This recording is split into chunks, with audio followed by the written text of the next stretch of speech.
Hello and welcome to Spectrum News at 9. My name is Xavier Robert, coming to you live from Uyo, the capital city of Akwa Ibom. Let's take a look at the headlines.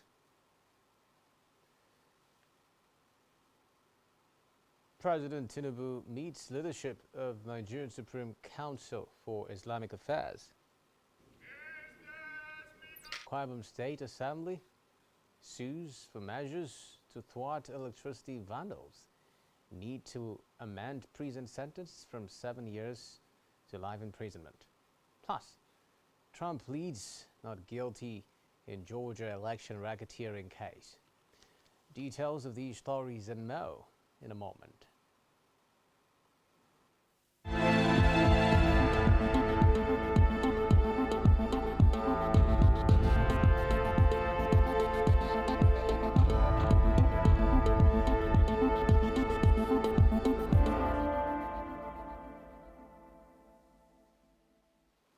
We'll begin tonight with a report that President Bola Tinubu has met with members of the Nigerian Supreme Council for Islamic Affairs behind closed doors at the presidential villa, Abuja.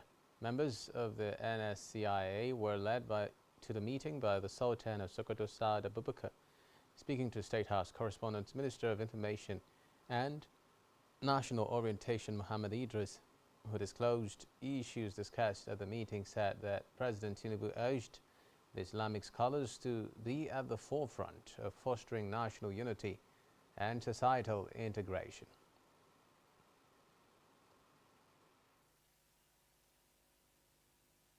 The Nigerian Supreme Council for Islamic Affairs decided it fit to pay a solidarity visit to Mr. President. They came to offer him some advice on the happenings in the country. They've also solicited for his cooperation and to ensure that the unity of Nigeria continues to be maintained. Mr. President, on his own part, has thanked them. He has accepted all the words of advice they've offered him. He has also asked them to continue to engage, to continue to dialogue. And Mr. President has also asked them to be in the forefront of the national reorientation, which is one of the pillars of his administration. He has asked them to go back to areas of conflict. You recall that the Sultan of Sokoto, His Eminence, was also in Niger to engage with the military junta there. He has asked them to continue to go back in the spirit of his belief that only dialogue, only engagement can end crises across the world. The Nigerian Supreme Council for Islamic Affairs, under the leadership of His Eminence, the Sultan of Sokoto and the President General, is here to pay a courtesy call on Mr. President, to appreciate him for what he's doing for the nation, and to also advise him as to what the Nigerian Supreme Council for Islamic Affairs feels should be done to make sure that it continues to rule with transparency, with honesty, with equity, to the benefit of all members of this great country of ours. Meanwhile, President Bola Tinubu will address the 78th session of the high-level general debate of the United Nations General Assembly UNGA at the UN headquarters in New York on Tuesday, September 19. Reports say Tinubu, in his first outing to the Assembly, will be addressing world leaders in the evening of that day. According to the speakers list from the Office of the General Assembly, President Tinubu will be the 14th speaker out of 20 leaders slated to speak on the first day. In the meantime, the federal government's initiative to tackle the security and economic challenges in the north, particularly in the northwest, is underway. The Vice President Kashim Shettima stated this during a meeting with the Coalition of Northern State Chambers of Commerce, Industry, Mines and Agriculture, CONSIMA, at the Presidential Villa, Abuja. Members of CONSIMA were led into the meeting with the Vice President by their President Dalhatu Abubakar. The Vice President during the meeting said the North needs re-engineering and re-strategizing to fast-track development in the region. Elsewhere, the Minister of Interior Bumi Tunji Ojo has said that the President Bola Tinubu has issued a marching order that all fleeing inmates across the country be recaptured. Addressing journalists after the inspection of facilities at the Nigerian Immigration Service and Nigerian Correctional Service, Tunji Ojo said the service would work hard to ensure the order given by the president on fleeing inmates is followed to the letter.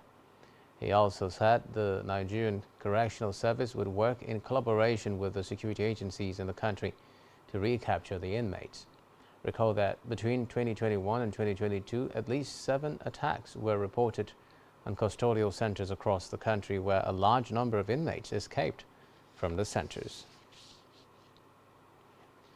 Away from that, the Minister of Aviation and Aerospace Development, Festus Keyamo, has directed all international airlines to vacate the Murtala Muhammad International Airport, MMIA, from October 1, 2023. This became necessary, according to him, to give room for total maintenance work at the airport. The minister disclosed this during a tour of the international airport in Lagos, where he was accompanied by the Federal Airport Authority of Nigeria, FAN, Kabir Yusuf Mohammed. The minister, while speaking at the sidelines of the airport tour, directed the airlines and companies operating in the airport to move to the new terminal, MMIA Terminal 2. Keyamo also suspended all contracts, projects, concessions in the sector until further notice. In another development, Senator representing Zamfara West, Abdulaziz Yari, has said some parts of Zamfara state recorded progress recently in the fight against insecurity due to intervention by President Bola Ahmed Tinubu through the Office of the National Security Advisor. Senator Yari, who was on his first official visit to President Tinubu since he assumed office at the State House Abuja, added that President Tinubu is working closely with the security chiefs to further address the security challenges in the Northwest and across the country. He added that there is no close relationship between mining and insecurity in Zamfara state, alleging that cattle rustling and miners are mostly responsible for the crisis. I want to look at it and study carefully the relationship between the mining and the insecurity. This insecurity are either cattle rustling or human adoption. So if you look at it, and then you say mining, so what is it? So why we are saying the relationship between the insecurity and the mining are not together? For one reason, the local will be attacked almost on daily basis, while people are doing the mining are being free, so no any wahala. So they start to put two together and said, okay, either those that are doing the mining are supporting the bandit, or they are giving the whatever support it is in any way, or they are together because they have, it is money. They have their mining gold or some minerals that they should go and attack them. But there's no attack in that area, in that place, and they are neighbor just by the border. So what is happening? So they now protested that those people must leave the place. Yari, while pleading his support for the current administration, advised the government to continue the good reforms and programs it has started, citing the removal of the petrol subsidy as a step in the right direction. Comes something since Obasanjo's time, down to Adua, down to Jonathan, down to Muhammadu Buhari. They are looking how are we going to do away with the issue of subsidy. But because we, in the main problem, we know what it is. We know the trouble that is in, and we know the suspicion that we have in when we talk of issue of corruption, what is there in. You cannot ascertain, you cannot say the numbers. So what is the best for us? How can we keep it aside and then we move forward? Because if you did not, the issue will remain as it is and the problem will remain as it is, and we need more and more resources to develop infrastructure in Nigeria, to develop other sectors of the economy, but we are putting it on something that we're not sure of what we're doing. The Zamfara West Senator also congratulated the Nigerian leader on his victory in the 2023 general elections, while wishing the administration well. From the Green Chambers now, where the House of Representatives Ad Hoc Committee investigating non-remittance to National Housing Fund (NHF) and utilization of funds says the Accountant General of the Federation (AGF) Oluwatoyin Madain must appear before it. The committee warned Madain to appear before it on September 7 or face arrest. The committee said this at its resumed seating in Abuja today when the Director Integrated Personnel Payroll Information System (IPIS) appeared before it over non-remittance to NHF. The committee had invited IPIS, a department in the office of AGF, to explain why it had not remitted to NHF. However, disturbed by the information given by the IPIS director, the committee said the AGF should appear in person.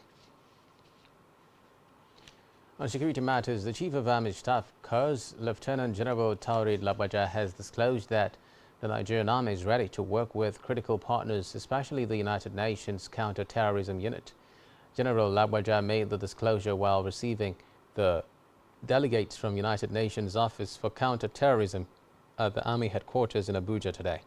He acknowledged the role of the United Nations in the counter-terrorism efforts and welcomed the experience of the UN in this area.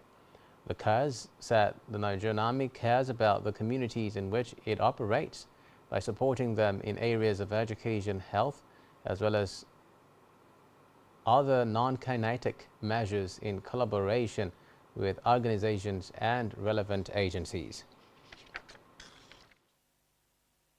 Currently, we are engaged in banditry, anti-banditry activities in the northwest, and we know that these bandits employ some tactics of the terrorist group, like the use of improvised explosive devices to instill fear in law-abiding citizens. So we are poised and we are ready to continue to cooperate with critical partners, especially the United Nations Office for Counter-Terrorism. The idea of the United Nations Office for Counter-Terrorism serving to disseminate our experience is welcome, and we also believe that we need to share from The UN Under-Secretary General of the United Nations Office for Counter-Terrorism, Vladimir Voronkov, commended Nigeria's efforts in counter-terrorism in the northeast and expressed readiness to partner Nigeria in tackling the global monster known as terrorism.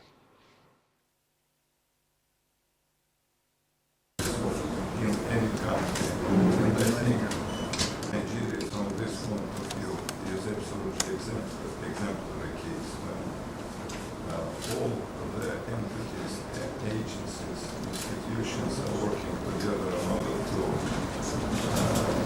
make the threat, make the threat as limited as possible, of course. In a related development, the Chief of Army Staff, Lieutenant General Taoreed Lagbaja, says Nigerian Army is disposed to continue engaging with all other countries' foreign defense attaches and advisors. General Lagbaja disclosed this at the end of interactive sessions with over 25 foreign defense attaches and advisors to Nigeria at the Army headquarters, Abuja, today. He said lines of communication are open for more interface with different countries. Lagbaja appreciated the engagement of all the foreign defense attaches in the areas of training, operations, and defense procurements. A leader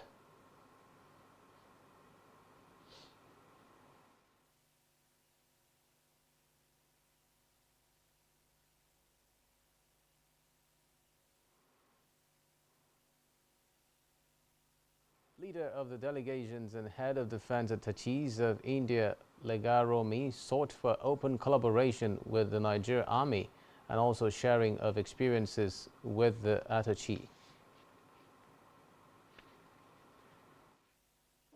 warmly to Army headquarters. The various staff from the departments of the Army headquarters are here present, and they will continue to interact with you.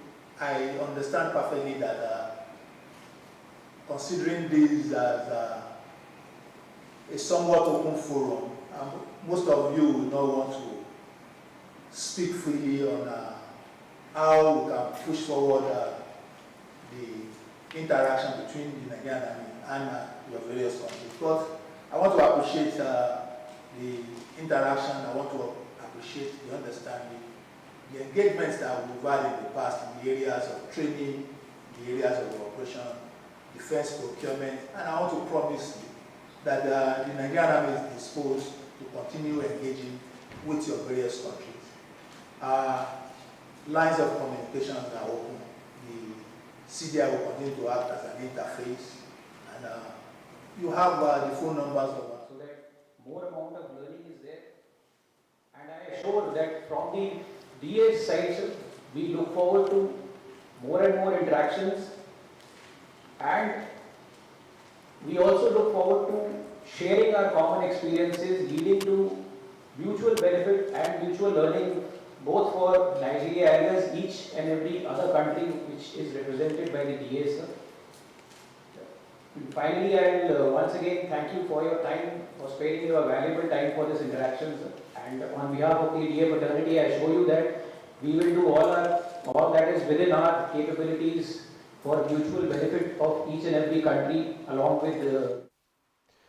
In politics now, the Court of Appeal today granted the Labour Party LP governorship candidate in Delta, Ken Pella, approval to return to the Delta State Election Tribunal to continue his petition against Governor Sheriff Obaravori.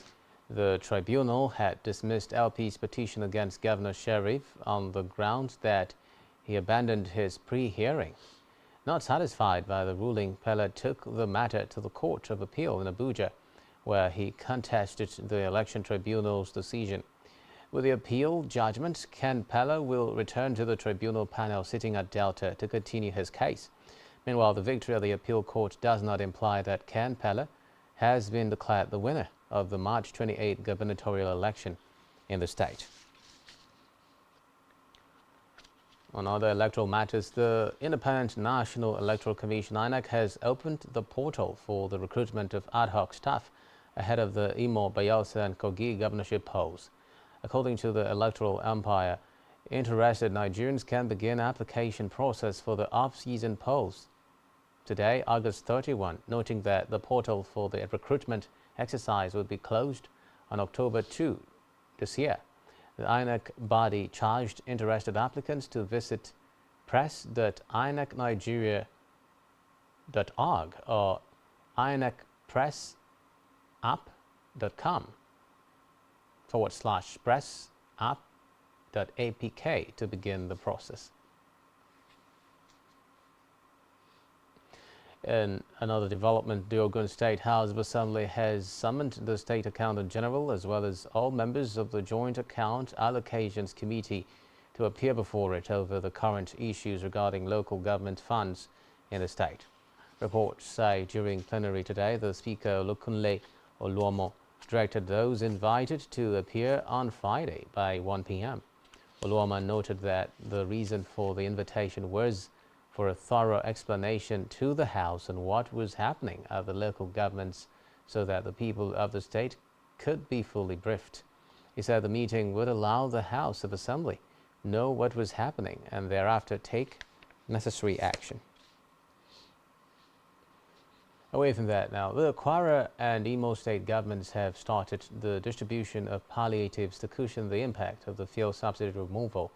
During the flag-off event in Ilorin, the Kwara State Governor Abdulrahman Abdulrazak said in the north-central state at least 250,000 10-kilogram bags of rice were shared in the first phase. The governor, who was represented by the Speaker of the Kwara State House of Assembly, Yakubu Danladi Salihu, noted that the palliatives are only a show of empathy with the people as most sustainable initiatives are being implemented in phases. Back here, the Speaker of the Akwa Ibom State House of Assembly, Udemo Otong, has referred a matter of urgent public importance on electricity vandalization in Itinan and Akwa Ibom State. The need to amend the prison sentence for vandalization for 7 years to life imprisonment and the urgent need for improved power supply in the rural areas under Order 2, Rule 4 to the House Committee on Security to ensure the Commissioner of Internal Security is aware of happenings in the state. Presenting the matter on the floor of the House, the member representing Etinan State constituency, Udorabong Beaufort, lamented the enduring cases of vandalism in the state and said stiff measures will deter the perpetrators from such acts. Other members contributed on the matter, with the Deputy Speaker and member representing it to Kufra Basiadidam agreeing that the penalty should be increased, but questioned the magnitude of the penalty to life imprisonment. In his submission, Speaker of the Akwa State House of Assembly referred the matter to the Chairman, Committee on Security. Electricity consumption in Tina and Akwa State. The need to amend the previous sentence for validation from 7 years to life imprisonment and the further need for improved power supply in rural areas. In Tina, there are 64 villages and about 64 transformers. Of that number, 42 have been vandalized, with about 40 villages have ground lights. In Uyo, where my neighbor is in charge, there are 1,600 transformers and 600 are alive. So 1,000 have been vandalized, representing 60% of transformers in Uyo vandalized under our watch. Increasing penalty for this level of sabotage may also deter those who are involved in it from practicing. We also know that the penalty for kidnapping is death penalty. Yet people are still doing it. I think we as a community should realize that every utility in our community belongs to us, belongs to the government. So, Mr. Speaker, I want to say, let us go back and work on that motion. Because if you go back to the prayers, you discover that everything needed for this problem to be solved will catch up in that motion. This Chairman, House Committee on Security, called the Commissioner for Internal Security. Have a time with him. Present all what we are doing in the House, because he's the one that is introducing the society to the governor. So that he can give you exactly what they are doing in the test in terms of security. Still to come in the news. India's Adani Group in fresh controversy. Do stay with us.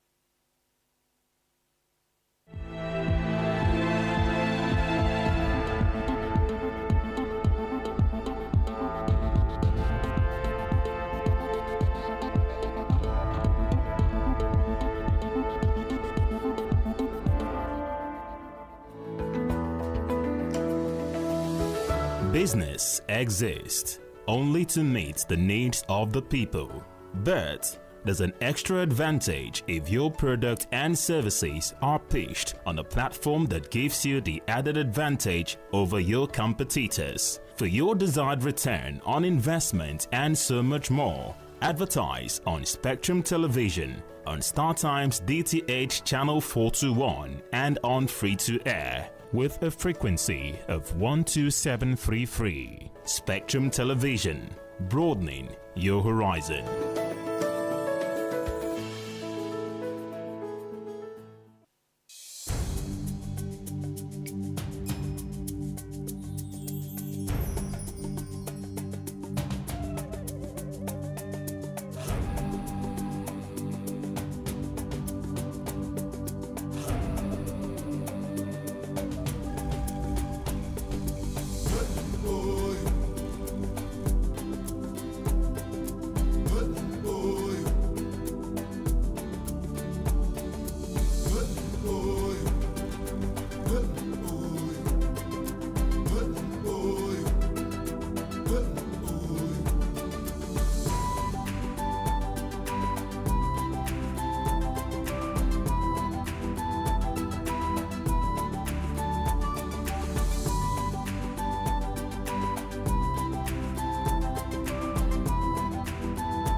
Thanks for staying tuned. Move on now to Africa, where army officers who seized power in a coup in Gabon have named General Brice Oligui Nguema as the West African state's transitional leader.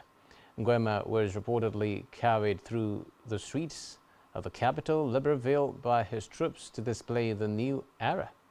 Meanwhile, the deposed President Ali Bongo, in a video at his home, called for world leaders' quick intervention in the country.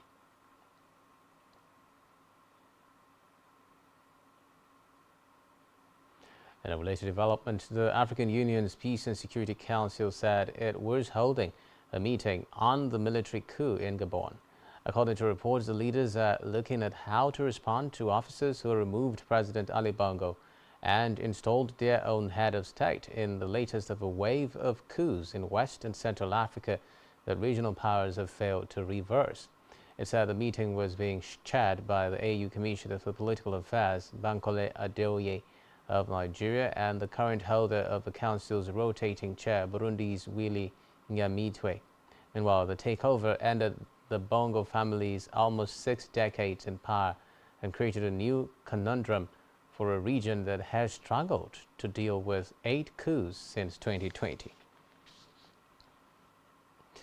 Meanwhile, the leader of a Gabonese opposition party has told newsmen he is delighted that the military has removed President Ali Bongo, whose family ruled Gabon for more than 50 years. He said military intervention was the only way of changing the regime.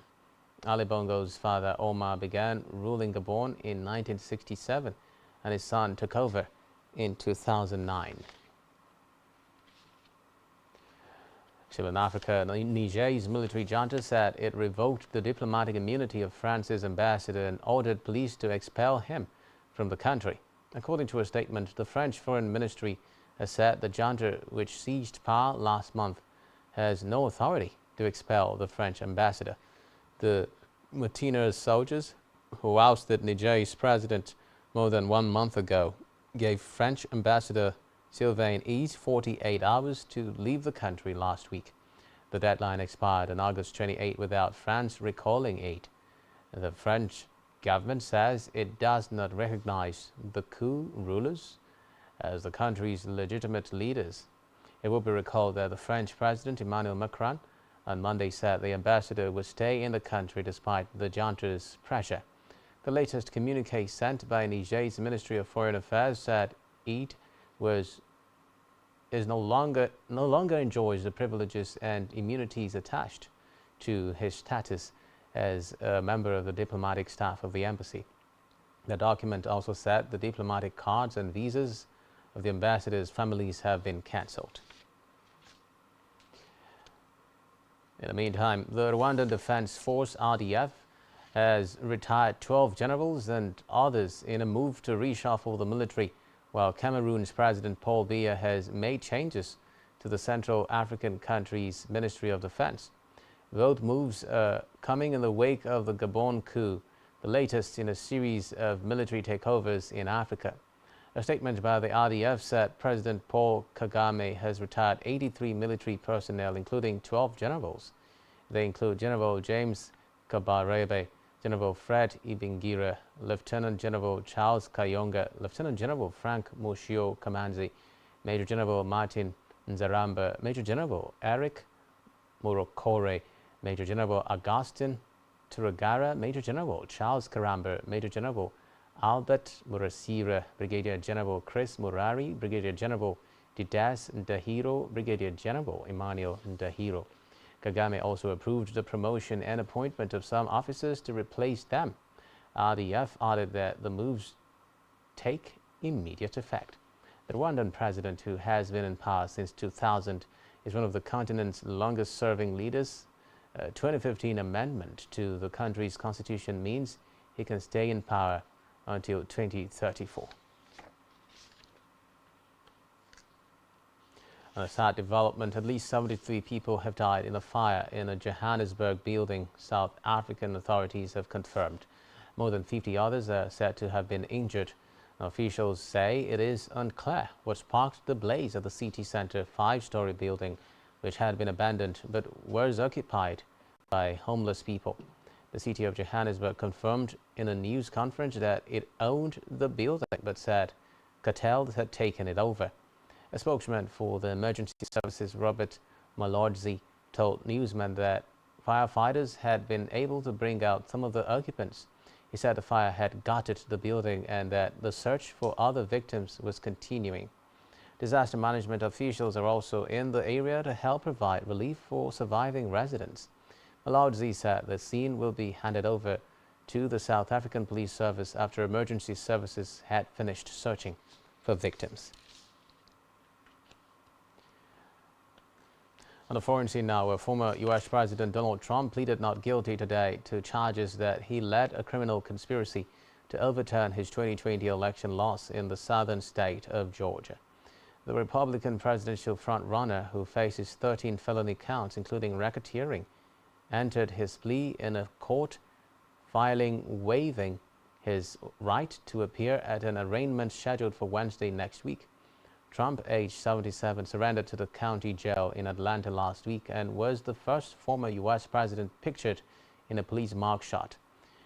Released on a $200,000 bond and given the inmate number PO1135809 by the Fulton County Jail, Trump was accused of colluding with 18 other defendants in a multi-pronged attempt to overturn his defeat in Georgia to Joe Biden. The billionaire has been criminally indicted 4 times since April, setting the stage for a year of unprecedented drama as he tries to juggle multiple court appearances and another White House campaign. Trump's arrest in Georgia came a day after he spurned a televised debate in Milwaukee, Wisconsin, featuring 8 of his rivals for the 2024 Republican presidential nomination, all of whom lag well behind him in the polls. Some of the foreign scene now. President Joe Biden's administration has for the first time approved direct U.S. military aid to Taiwan under an assistance program aimed at the foreign governments as worries grow over China. The State Department informed Congress of the $80 million package that marks the first assistance to Taipei under the Foreign Military Financing Program, which generally involves grants or loans to sovereign countries. The State Department insisted that the first ever aid under the program did not imply any recognition of Taiwan's sovereignty. Meanwhile, Grant Shapps has been appointed UK Defence Secretary, succeeding Ben Wallace, who formerly stepped down after a key role in shaping the country's military backing for Ukraine against Russia. Shapps, aged 54, served as Home Secretary last October in Liz Truss's government and Transport Secretary under Boris Johnson. He was also Business Secretary under Sunak before taking over as Minister responsible for energy security and net zero. Recall that Wallace had announced in an interview in July that he would step down before the next government reshuffle and not contest the next general election, which is expected in 2024. Elsewhere, state investigators today said 6 Ukrainian soldiers were killed when 2 military helicopters crashed on a combat mission in the country's east. Reports say the crashes took place Tuesday in the Kramatorsk district of the eastern Donetsk region. The State Bureau of Investigation (SBI) did not give details on what happened.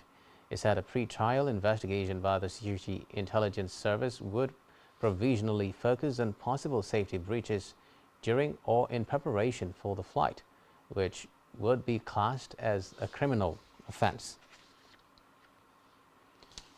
Still on the foreign scene, Russia has vetoed an attempt to keep inside military-run Mali a team of UN experts who had charged that foreign forces a veiled reference to Moscow-linked Wagner mercenaries were involved in widespread abuses.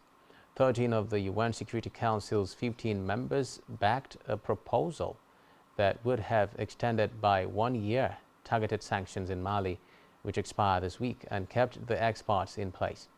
But Russia exercised its veto power to block the proposal led by Mali's former colonial power France and the United Arab Emirates. China abstained. Now, Russia's ambassador Vasily Nebenzia noted that the sanctions were first put in place in 2017 to support a peace agreement in the long-troubled Sahel country.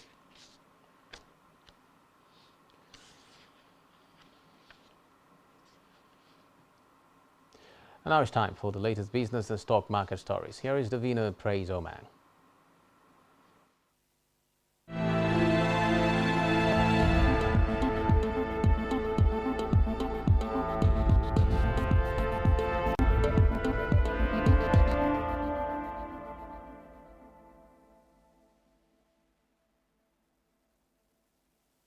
Thank you, Xavier Roberts.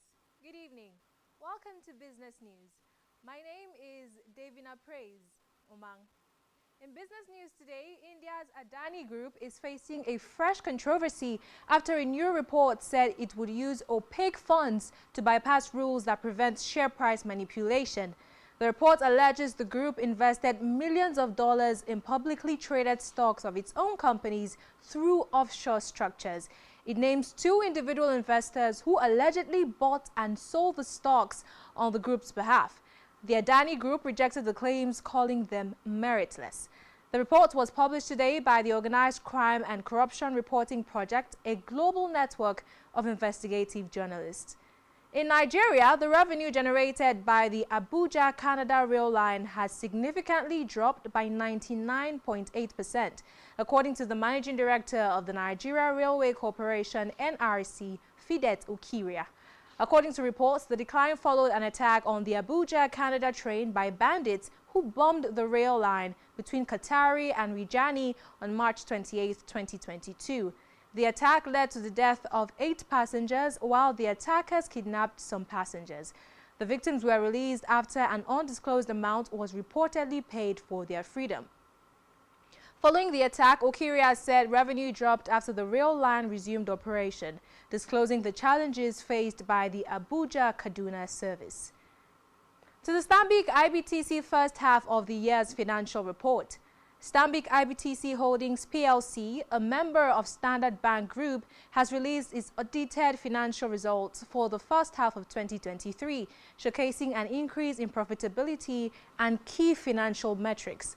In the first half of 2023, the firm recorded profit before tax (PBT) of 82.99 billion naira, up 108% from the profit before tax recorded in the same period for 2022.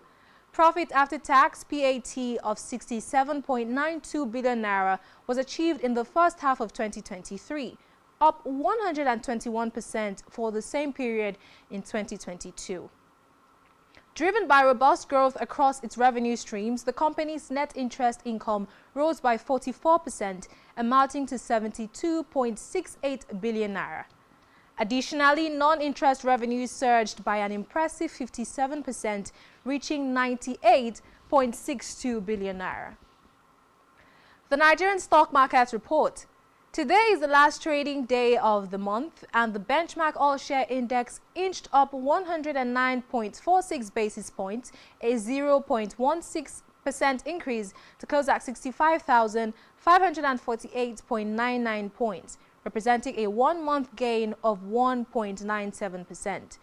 A total of 620.98 million shares in 7,972 deals, corresponding to a market value of 7.18 billion naira, were traded. The current market capitalization of the stock exchange is 36.4 trillion naira. In the aggregate, 119 listed equities participated in trading, ending with 31 gainers and 19 losers. For the top gainers, Nigerian Exchange Group led with 10% share price appreciation, closing at 26 naira 40 kobo per share. On the losing side, Multiverse Mining and Exploration came out last with an end-of-day price depreciation of 10% at 2 naira 70 kobo per share. Now, Sterling Bank recorded the highest volume of 161 million traded shares, followed by Transcorp Nigeria with 136 million and Fidelity Bank with 57.6 million traded shares. Now, this is all in business news, and back to Xavier Roberts for the rest of the news. Thanks, Davina. Still to come in the news. Mercedes drivers extend contracts. Just stay with us.